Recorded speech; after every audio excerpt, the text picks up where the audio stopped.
Friends, welcome to our YouTube channel. पिछले class में हमने पढ़ा था क्रेब्स साइकिल जो माइटोकॉन्ड्रियल मैट्रिक्स में ऑपरेट होता है। आज हम पढ़ेंगे electron transport system. Electron transport system देखने से पहले थोड़ा सा कुछ एक ओवरव्यू ले लेते हैं। अभी तक जितना भी पढ़े उसको एक बार रिकैप करते हैं। चलिए देखिए, जैसे ग्लूकोज होता है, ग्लूकोज का ब्रेकडाउन करना है रेस्पिरेशन में, तो साइटोप्लाज्म में जो प्रोसेस चलता है उसको बोलते हैं क्या? ग्लाइकोलाइसिस। तो ग्लूकोज का ब्रेकडाउन करते हैं साइटोप्लाज्म के अंदर, तो glucose molecule 2 molecule of pyruvic acid में कन्वर्ट हो जाता है। इस प्रोसेस को बोलते हैं ग्लाइकोलाइसिस। पायरुविक एसिड बन गया था। पायरुविक एसिड को फिर हम लेके चले गए थे कहां पे? माइटोकॉन्ड्रियल मैट्रिक्स में। ये माइटोकॉन्ड्रिया है और ये माइटोकॉन्ड्रियल मैट्रिक्स में। माइटोकॉन्ड्रियल मैट्रिक्स में क्या चला था? Link reaction. क्या ऑपरेट हुआ था? लिंक रिएक्शन ऑपरेट हुआ था। और लिंक रिएक्शन के बाद क्या ऑपरेट हुआ था? क्रेब्स साइकिल ऑपरेट हुआ था। ठीक है, तो ये माइटोकॉन्ड्रियल मैट्रिक्स में ऑपरेट हुआ था। चलिए एक बार देखते हैं। एक्चुअल में एनसीईआरटी में जो इक्वेशन दिया है लिंक रिएक्शन और क्रेब्स साइकिल का, एग्रीगेट इक्वेशन एक साथ दे दिया गया है। क्या दिया हुआ है, कैसे दिया हुआ है, एक बार देखते हैं हम।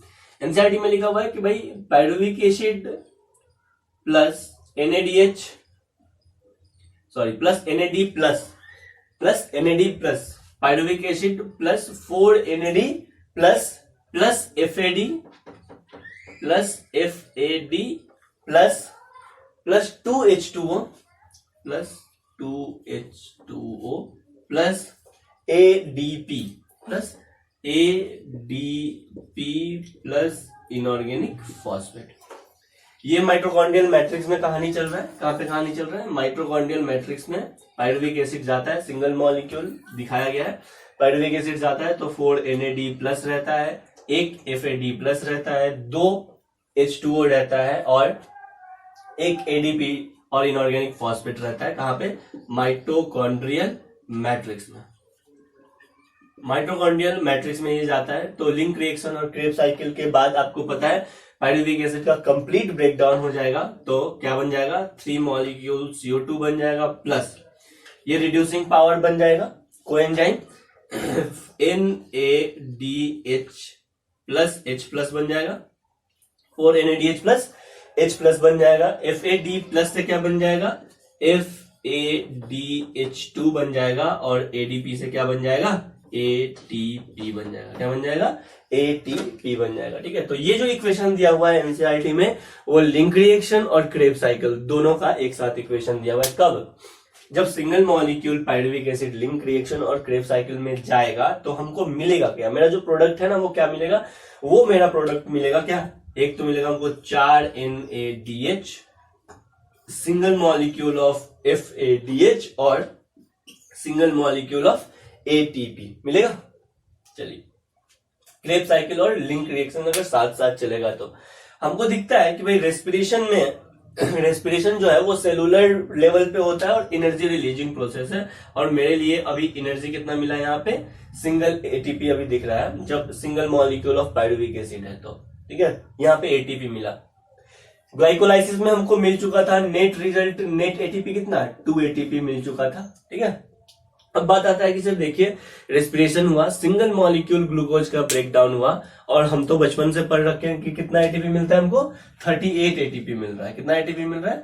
38 ATP मिल रहा है। लेकिन अभी हमें कितना ATP मिला है? बहुत कम ATP मिला है। आइए एक बार देखते हैं कि कहां से कितना ATP मिलता है।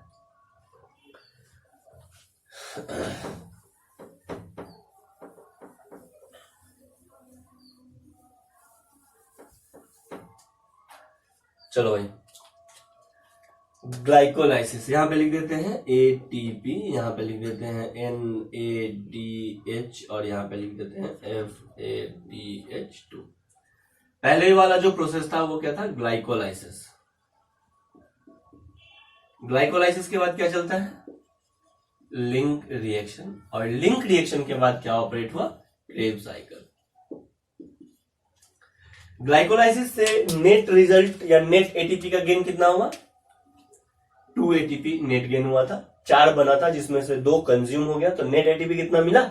2 ATP मिला। लिंक रिएक्शन में कितना ATP बना? लिंक रिएक्शन में कोई भी एटीपी नहीं बना, 0 एटीपी, क्रेब साइकिल में कितना एटीपी बना सिंगल मॉलिक्यूल ग्लूकोज के लिए, फॉर सिंगल मॉलिक्यूल ग्लूकोज। ये जो टेबल है ना किसके लिए है, फॉर सिंगल मॉलिक्यूल ग्लूकोज के लिए। सिंगल मॉलिक्यूल ग्लूकोज का ब्रेक डाउन होगा तो क्रेब साइकिल कितने बार चलेगा, 2 बार चलेगा। तो एक बार चलता था तो 1 एटीपी मिलता था, तो यहाँ पे कितना एटीपी बन जाएगा, 2 एटीपी बन जाएगा क्रेब साइकिल से। ठीक है, कोई दिक्कत नहीं है। अब आइए ग्लाइकोलाइसिस में एनएडीएच कितना बना था मेरा, तो ग्लाइकोलाइसिस में एनएडीएच बना था 2। लिंक रिएक्शन में सिंगल मॉलिक्यूल ग्लूकोज के लिए लिंक रिएक्शन में एनएडीएच का कितना फॉर्मेशन हो जाएगा, 2 एनएडीएच बन जाएगा। और क्रेब साइकिल में एनएडीएच कितना बन जाएगा, सिंगल ग्लूकोज मॉलिक्यूल के लिए और सिंगल ग्लूकोज मॉलिक्यूल के लिए लिंक रिएक्शन भी 2 बार चला तो 2 एनएडीएच, और क्रेब साइकिल भी 2 बार चलेगा तो एक बार अगर चलता है तो 3 एनएडीएच बनता है, और 2 बार चलेगा तो 2 एनएडीएच बन जाएगा। सॉरी एक बार अगर चलता है तो 3 एनएडीएच बनता है, और 2 बार अगर क्रेब साइकिल चलेगा तो 6 एनएडीएच बनेगा। कितना एनएडीएच बनेगा, 6 एनएडीएच बनेगा। नेक्स्ट एफएडीएच2, ग्लाइकोलाइसिस में एफएडीएच2 कितना मिला था, सन्नाटा, कुछ नहीं मिला था। लिंक रिएक्शन में एफएडीएच कितना मिला था, कुछ नहीं मिला था। और क्रेब साइकिल में एफएडीएच कितना बार मिला था, अगर एक साइकिल चल रहा था तो एक बार एक एफएडीएच मिला था, और 2 साइकिल चलेगा तो कितना एफएडीएच2 मिलेगा, 2 एफएडीएच2 मिलेगा। तो ये 2 एफएडीएच2 मिलेगा। तो अभी तक हमको क्रेब साइकिल तक single molecule of glucose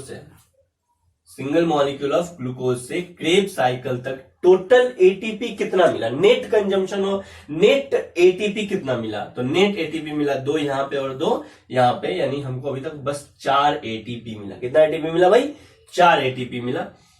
NADH कितना मिला, तो 2 और 2 4, 4 6 10 एनएडीएच मिला और 2 एफएडीएच मिला। एनएडीएच कितना मिला, 10 मिला, और एफएडीएच कितना मिला भाई, 2 मिला एफएडीएच2। ठीक है, अब बात आता है कि सर ये NADH2 और FADH2 का क्या होगा।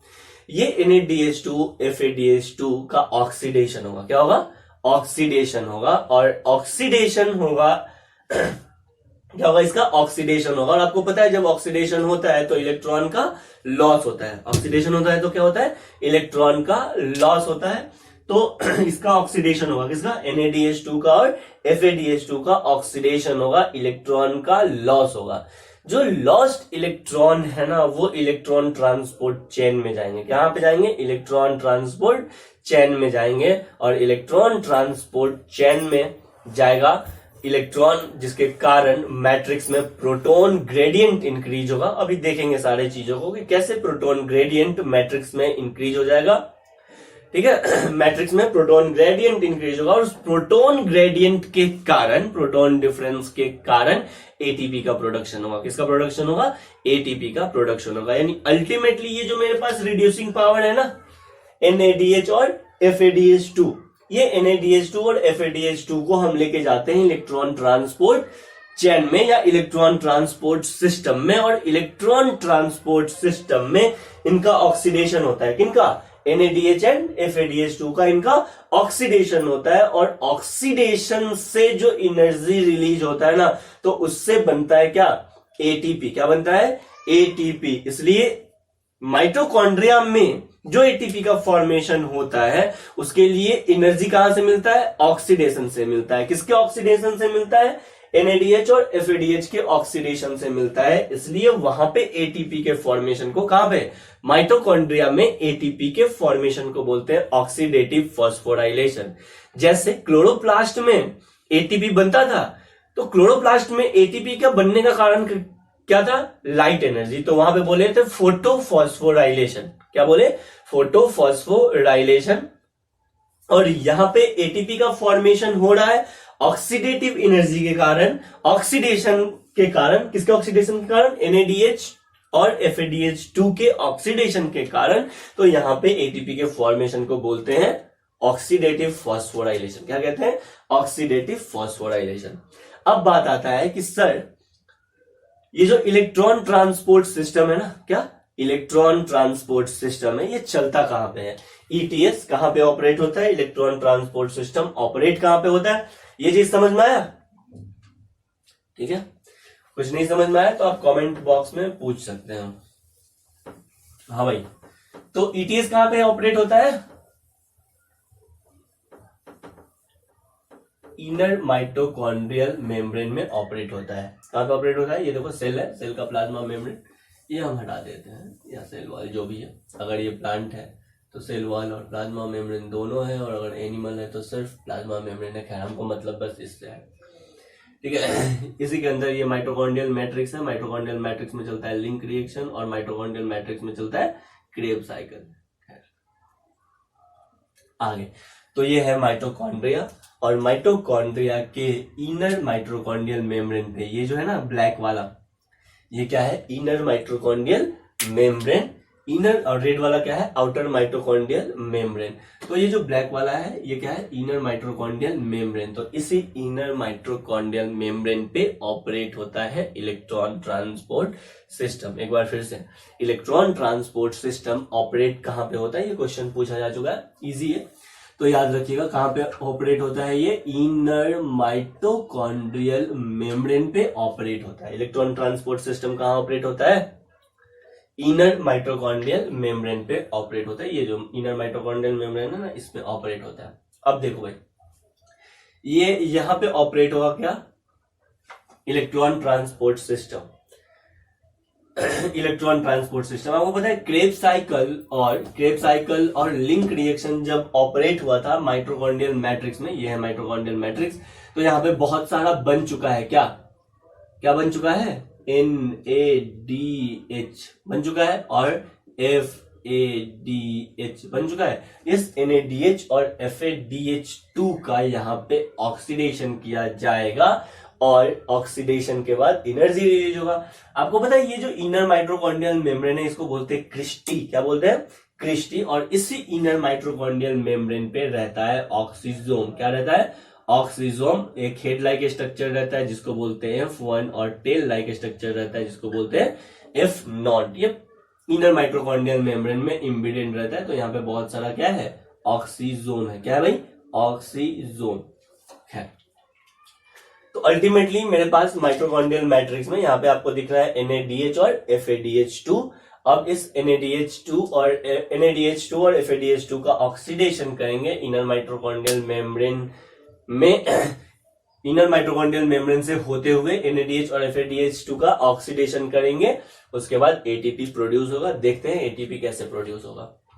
ATP कितना प्रोड्यूस होगा? ATP कितना प्रोड्यूस होगा वो डिपेंड करेगा, किस पर डिपेंड करेगा? ATP कितना प्रोड्यूस होगा वो डिपेंड करेगा कि भाई ATP का प्रोडक्शन किस रिड्यूसिंग पावर से हो रहा है।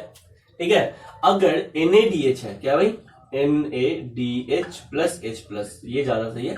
अगर NADH है तो इससे अगर इसका ऑक्सीडेशन होगा तो 3 ATP का प्रोडक्शन होगा। कितने ATP का प्रोडक्शन होगा? 3 ATP का प्रोडक्शन होगा। और अगर FADH2 है तो इससे 2 ATP का प्रोडक्शन होगा। कितने ATP का? 2 ATP का प्रोडक्शन होगा। ठीक है, अब हम क्या किए ना, इसी चीज को, ये जो इनर माइटोकॉन्ड्रियल मेम्ब्रेन है ना, इसको यहाँ पे कट किए और ऐसे जूम करके आपको दिखा रहे हैं। ठीक है, अब इनर माइटोकॉन्ड्रियल मेम्ब्रेन का जो अंदर वाला पोर्शन है ना, ये हो गया मैट्रिक्स। क्या हो गया? ये मैट्रिक्स। तो ये वाला मैट्रिक्स तुम्हारा ये साइड में दिख रहा है ना, तो ये पोर्शन क्या है? मैट्रिक्स वाला पोर्शन है। ये सब क्या है? ये है इनर माइटोकॉन्ड्रियल मेम्ब्रेन। ये क्या है भाई? बीच में इनर माइटोकॉन्ड्रियल मेम्ब्रेन। अंदर साइड में क्या है? इनर साइड क्या है? मैट्रिक्स। मैट्रिक्स के बाद क्या आ जाएगा? इनर माइटोकॉन्ड्रियल मेम्ब्रेन, और उसके बाद ये क्या हो जाएगा? Inter membrane space. ये आउटर प्लाज्मा मेम्ब्रेन और इनर प्लाज्मा मेम्ब्रेन के बीच का जो स्पेस है इसको बोलते हैं इंटर मेम्ब्रेन स्पेस। क्या कहते हैं? Inter membrane space. तो यहां पे आ जाएगा इंटर मेम्ब्रेन स्पेस। ठीक है, और ये जो आपको दिखाई दे रहा है ना, ये पूरा क्या है? Inner mitochondrial membrane. और इसी inner mitochondrial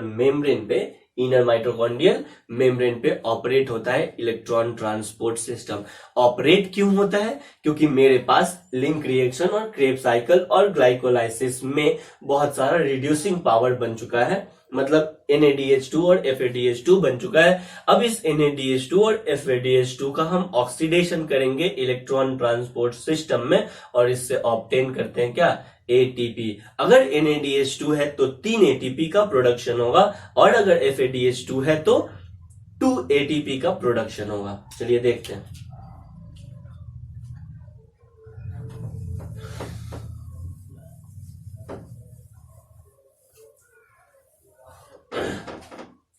electron transport system क्या है, पता चला? नहीं, electron transport system metabolic pathway है। इलेक्ट्रॉन ट्रांसपोर्ट सिस्टम क्या है? एक मेटाबॉलिक पाथवे है जिसमें इलेक्ट्रॉन एक कैरियर प्रोटीन से दूसरे कैरियर प्रोटीन के द्वारा ट्रांसपोर्ट किया जाता है। इलेक्ट्रॉन ट्रांसपोर्ट सिस्टम क्या है? इलेक्ट्रॉन ट्रांसपोर्ट सिस्टम एक मेटाबॉलिक पाथवे है जिसमें इलेक्ट्रॉन एक कैरियर प्रोटीन से दूसरे कैरियर प्रोटीन तक ट्रांसफर किया जाता है। ठीक है, एक कैरियर प्रोटीन से दूसरे कैरियर प्रोटीन तक ट्रांसफर किया जाता है, जिसके बाद NADH और FADH2 का ऑक्सीडेशन होता है। NADH2 और FADH2 का ऑक्सीडेशन होता है। इलेक्ट्रॉन ट्रांसपोर्ट सिस्टम में टर्मिनल पोजीशन पे ऑक्सीजन प्रेजेंट होता है। क्या प्रेजेंट होता है? टर्मिनल पोजीशन पे ऑक्सीजन प्रेजेंट होता है। वो टर्मिनल पोजीशन पे ऑक्सीजन करता क्या है? टर्मिनल पोजीशन पे ऑक्सीजन हाइड्रोजन को रिसीव करता है, मतलब इलेक्ट्रॉन और प्रोटॉन मिलके बनाता है हाइड्रोजन, तो हाइड्रोजन को रिसीव करता है और ऑक्सीजन वहां पे प्रेजेंट होता है और उसके बाद बन जाता है वहां पे क्या? वाटर। अभी तक एरोबिक रेस्पिरेशन में कहीं पे भी ऑक्सीजन का यूज नहीं किए। ऑक्सीजन का यूज सिर्फ और सिर्फ कहां पे होगा? इलेक्ट्रॉन ट्रांसपोर्ट सिस्टम में टर्मिनल पोजीशन पे होगा। कहां पे होगा? टर्मिनल पोजीशन पे होगा, जहां पे इलेक्ट्रॉन ट्रांसपोर्ट सिस्टम खत्म होगा। और इलेक्ट्रॉन ट्रांसपोर्ट सिस्टम खत्म कहां पे होता है? कहां पे खत्म होता है? कैरियर प्रोटीन या कॉम्प्लेक्स 4 के पास खत्म होता है। और कॉम्प्लेक्स 4 का नाम क्या है? Cytochrome oxidase. क्या नाम है? Cytochrome oxidase. अभी देखेंगे ये सब चीज है क्या, एक बार फिर से। इलेक्ट्रॉन ट्रांसपोर्ट सिस्टम क्या है? इलेक्ट्रॉन ट्रांसपोर्ट सिस्टम एक मेटाबॉलिक पाथवे है जिसमें इलेक्ट्रॉन का ट्रांसफर एक कैरियर प्रोटीन से दूसरे कैरियर प्रोटीन तक किया जाता है, जिसमें NADH और FADH का ऑक्सीडेशन किया जाता है और ATP का प्रोडक्शन होता है और वाटर मॉलिक्यूल एक रिलीज होता है। इलेक्ट्रॉन ट्रांसपोर्ट सिस्टम ऑपरेट कहां पे होता है? तो इलेक्ट्रॉन ट्रांसपोर्ट सिस्टम ऑपरेट होता है इनर माइटोकॉन्ड्रियल मेम्ब्रेन में। कहां पे? इनर माइटोकॉन्ड्रियल मेम्ब्रेन पे ऑपरेट होता है। चलिए, अब आपको पता है ये वाला जो मेरा क्या है? ये मैट्रिक्स है। और ये वाला क्या है? इंटरमेम्ब्रेन स्पेस है। बीच में आपको क्या दिखाई दे रहा है? इनर माइटोकॉन्ड्रियल मेम्ब्रेन दिखाई दे रहा है। इनर माइटोकॉन्ड्रियल मेम्ब्रेन पे एनसीईआरटी में आप देखिएगा तो बहुत सारा डब्बा दिया हुआ है। ये सब क्या है? ये सब है कैरियर प्रोटीन। क्या है ये सब? Carrier protein. Electron transport system में मेनली 5 कंपोनेंट पार्ट लेते हैं। जो पहला कंपोनेंट पार्ट लेता है ना, ये कैरियर प्रोटीन है। इसमें भी बहुत सारा कैरियर प्रोटीन है, इसमें भी बहुत सारा कैरियर प्रोटीन है, ये भी कैरियर प्रोटीन और ये भी कैरियर प्रोटीन, मतलब बहुत सारे कैरियर प्रोटीन है। पहले कैरियर प्रोटीन को बोलते हैं कॉम्प्लेक्स 1। मेनली इसमें होता है NADH डिहाइड्रोजिनेज। NADH डिहाइड्रोजिनेज में FMN और आयरन सल्फर प्रोटीन होता है। FMN का मतलब फ्लेविन मोनोन्यूक्लियोटाइड। FMN का मतलब क्या होता है? फ्लेविन मोनोन्यूक्लियोटाइड और आयरन सल्फर प्रोटीन, ये सब कैरियर प्रोटीन है। आपको पता ही होगा, कोई सा भी प्लाज्मा मेम्ब्रेन, चाहे इनर माइटोकॉन्ड्रियल मेम्ब्रेन हो गया या फिर आउटर माइटोकॉन्ड्रियल मेम्ब्रेन हो गया, अल्टीमेटली फ्लूइड मोज़ेक मॉडल से उसको हम समझ सकते हैं। और ये सब जो क्या है ना, ये सब जो कॉम्प्लेक्स 1 2 3 4 5 आपको दिख रहा है एनसीईआरटी में, ये सब डब्बा, ये सब क्या है? कैरियर प्रोटीन है। ये सब क्या है? कैरियर प्रोटीन है। ठीक है, देखिए, तो सबसे पहले क्या होता है कि NADH जाता है किसके पास? कॉम्प्लेक्स फर्स्ट के पास, या NADH डिहाइड्रोजिनेज के पास। किसके पास जाता है? एक बार सारे कॉम्प्लेक्स का नाम याद रख लेते हैं। ठीक है, इलेक्ट्रॉन ट्रांसपोर्ट सिस्टम में मेनली 5 कंपोनेंट होते हैं। कितने कंपोनेंट होते हैं? 5 कंपोनेंट। ये पांचों कंपोनेंट है क्या? तो ये पांचों कंपोनेंट है कैरियर प्रोटीन। क्या है? Carrier protein. फर्स्ट कंपोनेंट का नाम है या फर्स्ट कॉम्प्लेक्स का नाम है complex 1 NADH dehydrogenase. NADH dehydrogenase में कौन कौन सा कंपोनेंट होता है? तो वहां पे FMN होता है और आयरन सल्फर प्रोटीन होता है। आपसे डायरेक्ट क्वेश्चन पूछ सकता है, भाई कॉम्प्लेक्स फर्स्ट का नाम क्या है? आंसर चला जाएगा NADH डिहाइड्रोजिनेज। क्या नाम है?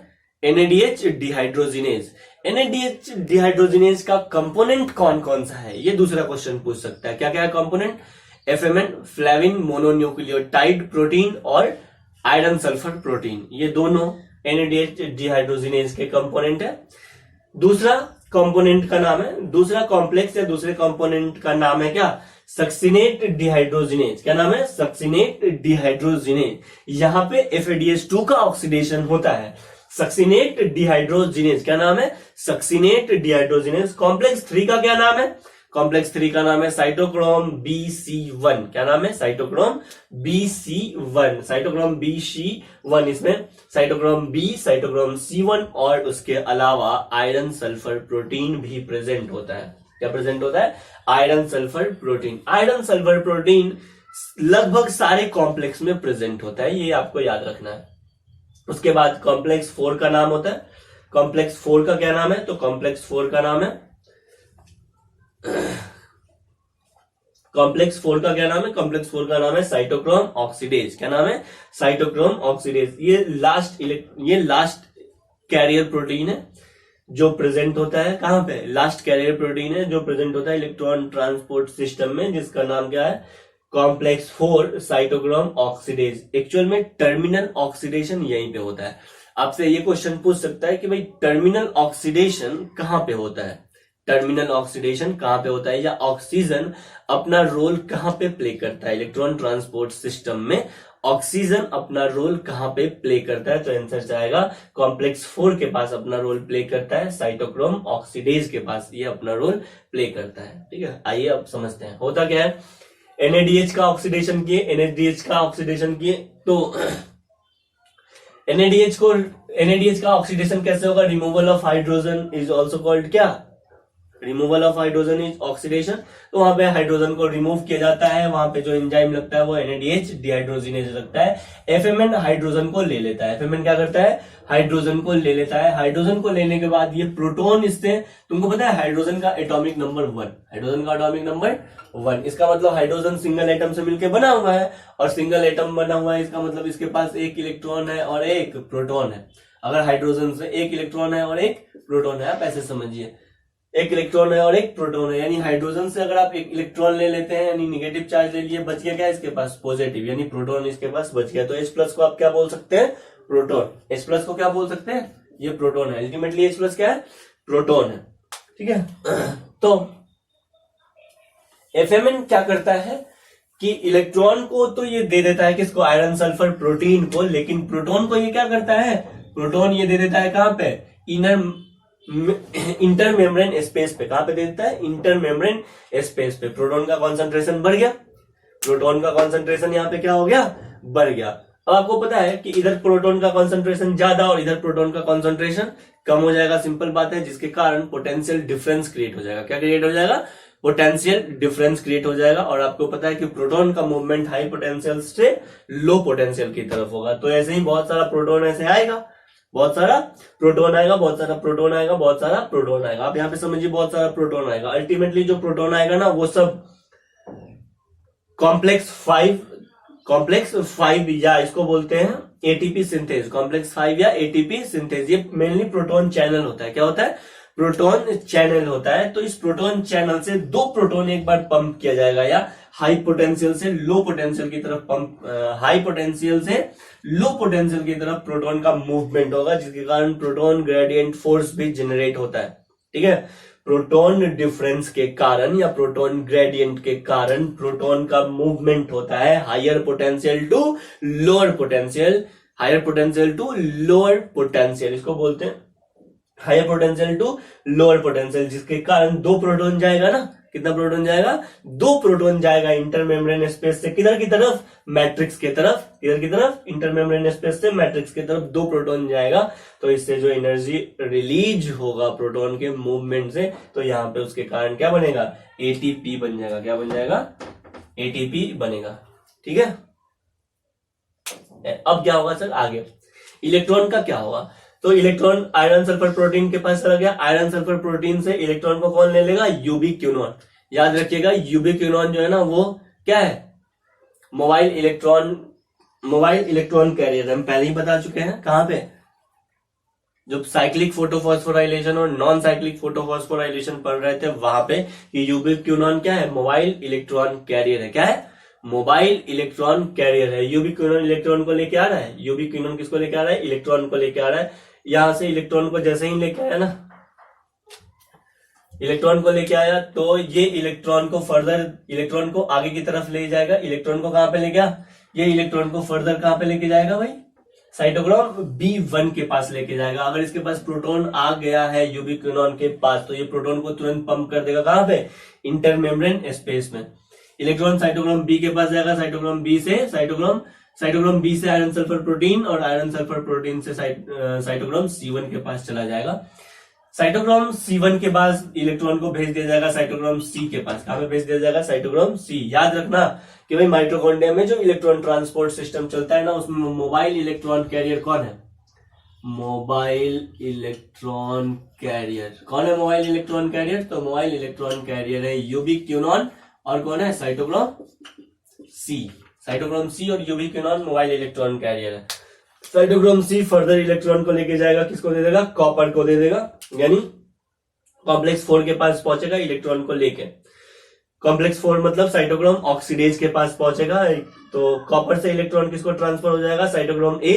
साइटोक्रोम A से इलेक्ट्रॉन ट्रांसफर कर दिया जाएगा साइटोक्रोम A3 से कॉपर दूसरे कॉपर के पास चला जाएगा, यानी कॉपर B के पास चला जाएगा। फिर इलेक्ट्रॉन यहाँ पे आ जाएगा टर्मिनल पोजीशन पे साइटोक्रोम ऑक्सीडेज पे। साइटोक्रोम ऑक्सीडेज पे यहाँ पे काम करता है ऑक्सीजन। कौन काम करता है, ऑक्सीजन।